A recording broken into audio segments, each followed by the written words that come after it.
जय जिनेन्द्र। जय जिनेन्द्र। आचार्य भगवंत श्री पद्मसागर सुरेश्वर जी महाराज साहेब, गुजरात के गवर्नर आचार्य देवव्रत जी, मुख्यमंत्री श्री भूपेंद्र भाई, राज्य के उप मुख्यमंत्री भाई हर्ष संघवी जी, परम पूज्य आचार्य भगवंत, पूज्य साधु भगवंत, साध्वी जी भगवंत, इस पवित्र सभा में उपस्थित समस्त आचार्यगण और मुनि भगवंत, माननीय दानवीर,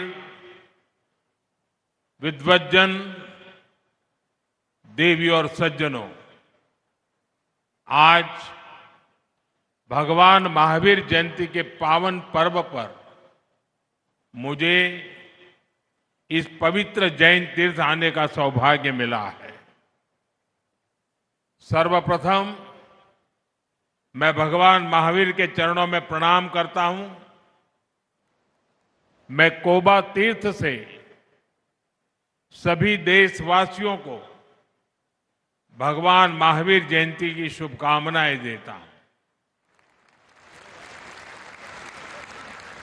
साथियों, मैं आज परम पूज्य आचार्य श्री कैलाश सागर सुरेश्वर जी महाराज साहब की स्मृति को भी वंदन करता हूं। उनके स्वप्न ने कोबा की इस धरती पर ज्ञान और श्रद्धा का यह महान केंद्र स्थापित किया है। कोबा तीर्थ की यह स्थली आध्यात्मिक शांति से ओतप्रोत है। जिस स्थान की ऊर्जा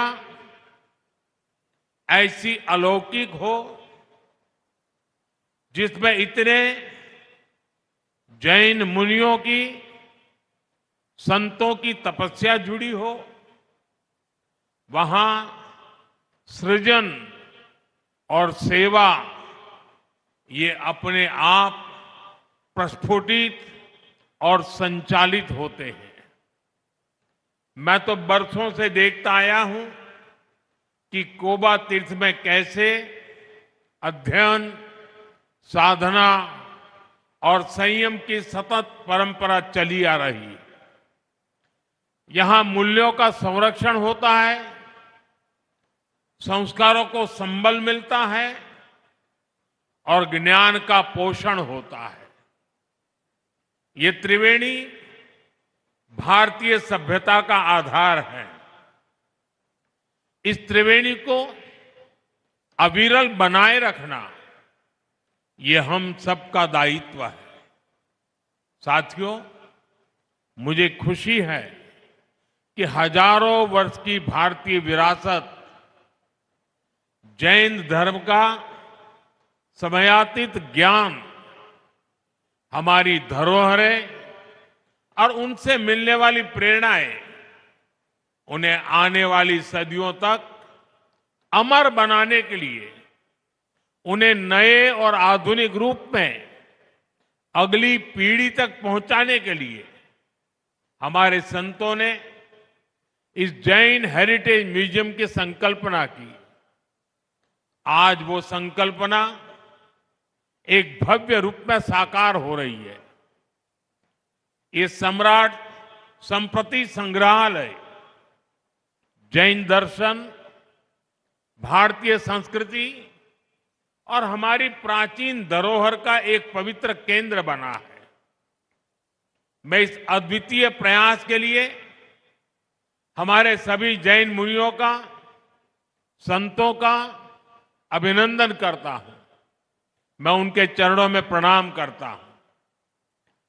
ऐसे हजारों निष्ठावान लोग जिन्होंने इस कार्य में असीम योगदान दिया, मैं उन सभी की भी सराहना करता हूं। भाइयों बहनों, जब हम अनादि ज्ञान को नई पीढ़ी तक पहुंचाने के लिए इनोवेशन करते हैं, नयापन लाते हैं, तो इससे हमारी विरासत भी समृद्ध होती है और आने वाले कल को भी प्रेरणा मिलती है। सम्राट संप्रति संग्रहालय ये भारत के कोटि कोटि लोगों की धरोहर है। ये भारत के गौरवशाली अतीत की धरोहर है। मैं इसके लिए सभी देशवासियों को बहुत बहुत बधाई देता हूं। साथियों, सम्राट संप्रति ये केवल एक ऐतिहासिक राजा का नाम नहीं है। सम्राट संप्रति एक ऐसे सेतु है जो भारत के दर्शन और व्यवहार को जोड़ते हैं। क्योंकि जब हम इतिहास में झांकते हैं तो हम देखते हैं कि दुनिया की कई सभ्यताओं में महान विचारकों और दार्शनिकों ने जन्म लिया। मानवता के आदर्श भी अलग अलग परिभाषाओं में घड़े गए, लेकिन जब सवाल सत्ता और शक्ति का आया, कई शासकों ने आदर्शों और मूल्यों को किनारे कर दिया। इससे विचार और व्यवस्था में एक खाई पैदा होती चली गई। लेकिन भारत में सम्राट संप्रति जैसे शासक हुए जिन्होंने सत्ता को सेवा और साधना मानकर काम किया। जहां एक और कुछ शासकों ने हिंसा को हथियार बनाकर शासन किया, वही सम्राट संप्रति ने सिंहासन पर बैठकर अहिंसा का विस्तार किया। उन्होंने सत्य, अस्तेय और अपरिग्रह का प्रचार प्रसार किया। इतनी निष्पृहता से, इतने निस्वार्थ भाव से शासन को सेवा का माध्यम मानकर जीवन जीना, ये सीख हमें भारत के अतीत से ही मिलती है। इसी अतीत को हम इस म्यूजियम में सहेज रहे हैं। साथियों, मैं देख रहा था, इस म्यूजियम को डिजाइन भी ऐसे किया गया है, इसमें हर कदम पर भव्य भारत की पहचान के दर्शन होते हैं। इसकी 7 दीर्घाएं, हर दीर्घा भारत की विविधता और सांस्कृतिक संपन्नता का उद्घोष करती है। प्रथम दीर्घा में हमें नवपद के दर्शन होते हैं। नवपद यानी अरिहंत, सिद्ध, आचार्य, उपाध्याय और साधु। सम्यक दर्शन, सम्यक ज्ञान, सम्यक चरित्र और सम्यक तप, अर्थात हम उनसे सीखें जिन्होंने स्वयं तप करके जीवन को जीना है, और जो ज्ञान हम प्राप्त करें वो सम्यक हो, हमारा चरित्र सम्यक हो। क्योंकि ज्ञान जब सम्यक होता है तो वो समता और सेवा का आधार बनता है। साथियों, तीसरी दीर्घा में हमारे तीर्थंकरों के जीवन को, उनके उपदेशों और प्रसंगों को कलात्मक तरीकों से भी जीवंत किया गया है। भाइयों बहनों, इस म्यूजियम में भारत की सबसे बड़ी विशेषता के, सबसे बड़ी ताकत के दर्शन होते हैं। जैसा कि मैंने पहले भी जिक्र किया, हमारी ये ताकत है भारत की विविधता, और विविधता में एकता। दुनिया ने हमेशा मत, मजहब और आस्था के नाम पर टकराव देखा है, लेकिन इस म्यूजियम में भारत के दूसरे सभी धर्मों के भी गौरवशाली दर्शन होते हैं। वैदिक और बौद्ध परंपरा, वेद, पुराण, आयुर्वेद, योग, दर्शन, विभिन्न परंपराओं के सभी रंग एक साथ इंद्रधनुष की तरह उपस्थित हो, ये भारत में ही हो सकता है। साथियों, आज दुनिया में जिस तरह के हालात हैं, जिस तरह विश्व अस्थिरता और अशांति की आग में झुलस रहा है, इस म्यूजियम की विरासत, इसका संदेश केवल भारत ही नहीं बल्कि पूरी मानवता के लिए बहुत अहम है। हमारा प्रयास होना चाहिए दुनिया के देशों से यहां आने वाले जिज्ञासु, स्टूडेंट्स और रिसर्चर्स की संख्या और बढ़े। जो लोग यहां आए वो भारत की जैन धर्म की शिक्षाओं को विश्व के कोने कोने में पहुंचाए। साथियों, भारत में ज्ञान हमेशा से एक मुक्त प्रवाह रहा है। हर युग में तीर्थंकरों और ऋषियों मनीषियों का अवतार हुआ, ज्ञान का संकलन बढ़ता चला गया। समय के साथ बहुत कुछ नया जुड़ता गया। आप कल्पना करिए, एक समय हमारे तक्षशिला, नालंदा जैसे विश्वविद्यालय लाखों ग्रंथों और पांडुलिपियों से भरे होते थे, लेकिन विदेशी आक्रमणकारियों ने मजहबी संकीर्णता में ज्ञान को भी अपना दुश्मन मानकर उन्हें जला दिया। मानवता की कितनी बड़ी धरोहरें नष्ट हो गई। उस मुश्किल दौर में लोगों ने पीढ़ी दर पीढ़ी बची हुई पांडुलिपियों को सहेजा, उनकी सुरक्षा की। आजादी के बाद उन्हें खोजना, उन्हें सहेजना ये देश की जिम्मेदारी होनी चाहिए थी, लेकिन दुर्भाग्य से गुलामी की मानसिकता के कारण इस और कोई ध्यान नहीं दिया गया। आचार्य भगवंत श्री पद्मसागर सुरेश्वर जी महाराज साहब जैसे महान व्यक्तित्व और संतों ने इसका महत्व समझा। उन्होंने अपना पूरा जीवन इसके लिए समर्पित किया। जीवन के 60 साल गांव गांव, शहर शहर, देश के कोने कोने से उन्होंने मैन्युस्क्रिप्ट को खोजा। ऐसी 3 लाख से अधिक पांडुलिपियां, ताड़पत्र, भोजपत्र पर अंकित सैकड़ों साल पुराना वो ज्ञान आज कोबा में सुरक्षित और संकलित हुआ है। ये भारत के अतीत की, भारत के वर्तमान की और हमारे भविष्य की बहुत बड़ी सेवा है। साथियों, पुरानी सरकारों ने पांडुलिपियों की उपेक्षा करके जो गलती की थी, आज हम उसका सुधार कर रहे हैं। हमने इसके लिए ज्ञान भारतम मिशन शुरू किया है। इस काम में हम टेक्नोलॉजी का इस्तेमाल कर रहे हैं।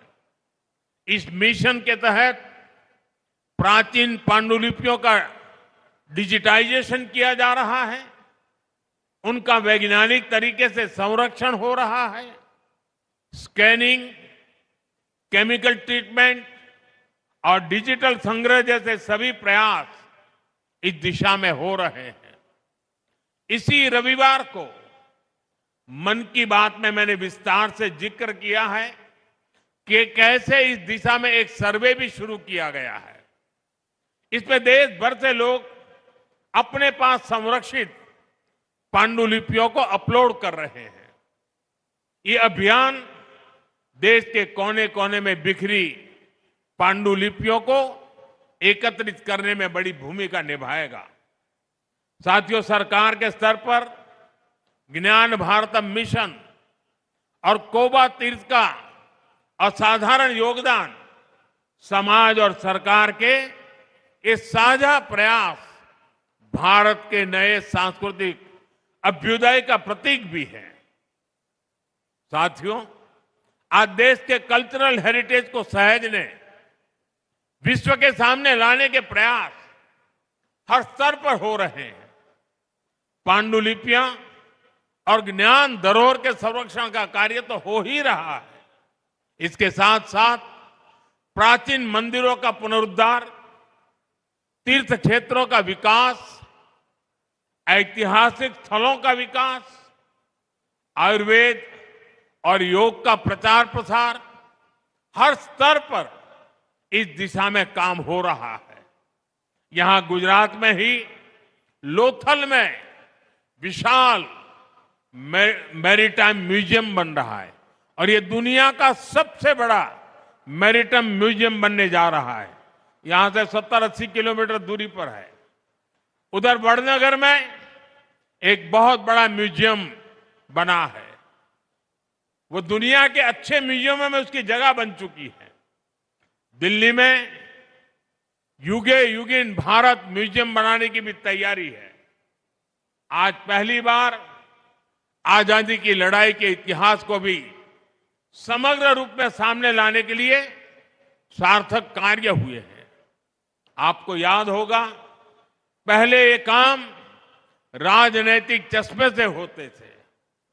एक राजनीतिक परिवार का नैरेटिव कैसे सेट हो, वोट बैंक के हिसाब से बातें कैसे बोली जाए, सब कुछ इसी के इर्द गिर्द घूमता था।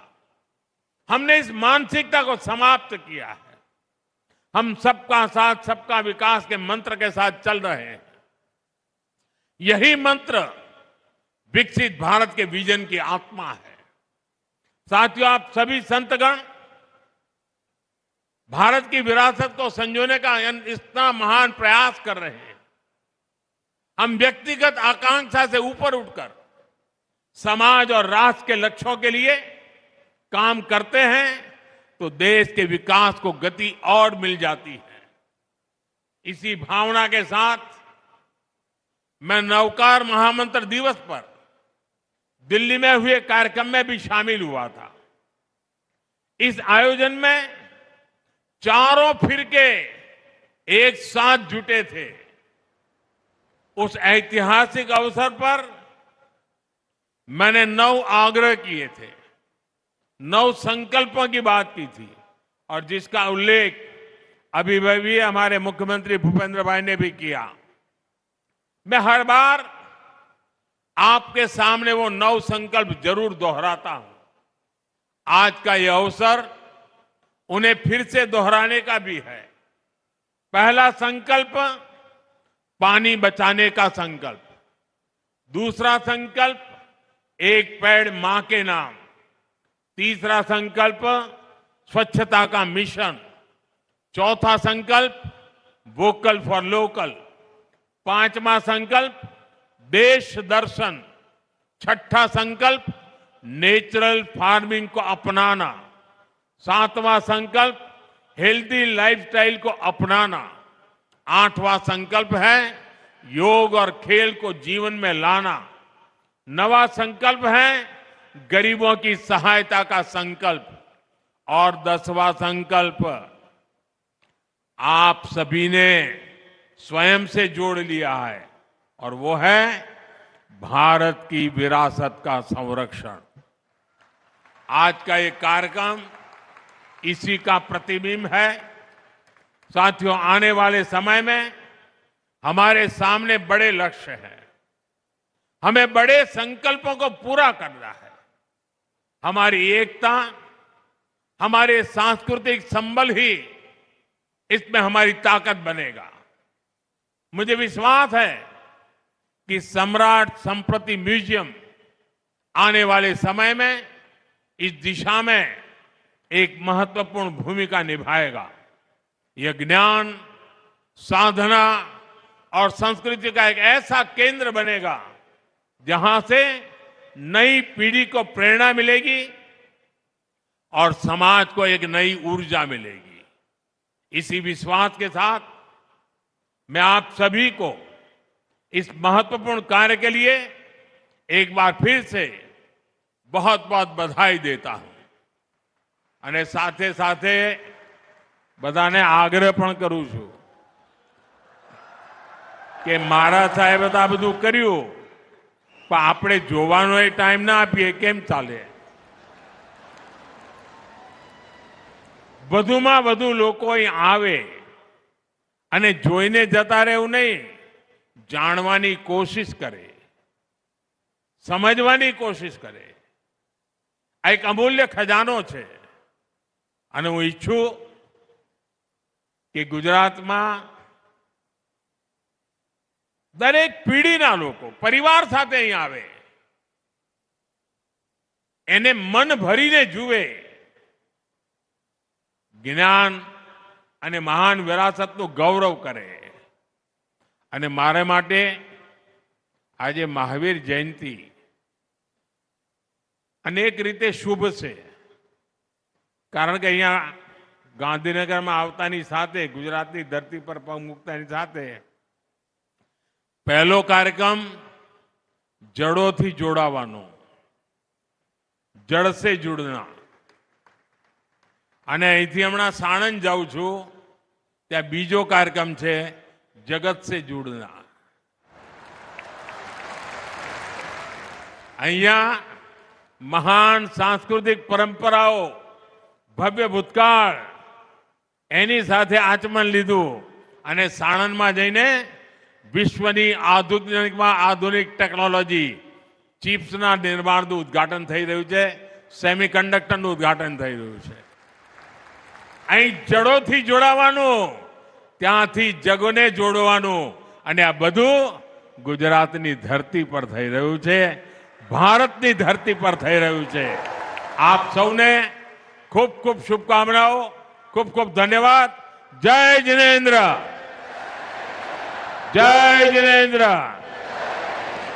જય જિનેન્દ્ર.